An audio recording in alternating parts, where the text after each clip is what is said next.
પહેલા હાઈવે પર ફેંકી ડુંગળી, પછી હાઈવે જ ચક્કાજામ કર્યો। ખેડૂતોના આક્રોશના દ્રશ્યો છે ભાવનગરના મહુવાના। કેન્દ્ર સરકારે ડુંગળીની નિકાસ પર પ્રતિબંધ લગાવતા ખેડૂતોની માઠી દશા બેઠી છે। આજે વહેલી સવારે ખેડૂતો ડુંગળી લઈ મહુવા માર્કેટ યાર્ડ પહોંચ્યા। અહીં ભાવનગર સોમનાથ હાઈવે પર ડુંગળી ફેંકી હલ્લાબોલ મચાવ્યો। હાઈવે પર ખેડૂતોના હલ્લાબોલથી ટ્રાફિક જામ થયો। ખેડૂતોની બસ એક જ માંગ છે કે ડુંગળીની નિકાસ પરનો પ્રતિબંધ હટાવવામાં આવે।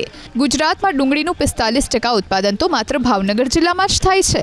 એવામાં ડુંગળી પર નિકાસ બંધીને લઈ ભાવનગરના ખેડૂતો મુશ્કેલીમાં મુકાયા છે।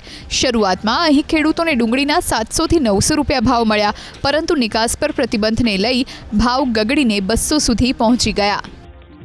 આ કોઈ કાયદો નથી, આ કોઈ ગેજેટ નથી। સરકારે નિર્ણય કર્યો છે તો નિર્ણય પાછો ખેંચી લે, એ કોઈ બહુ મોટી વાત નથી।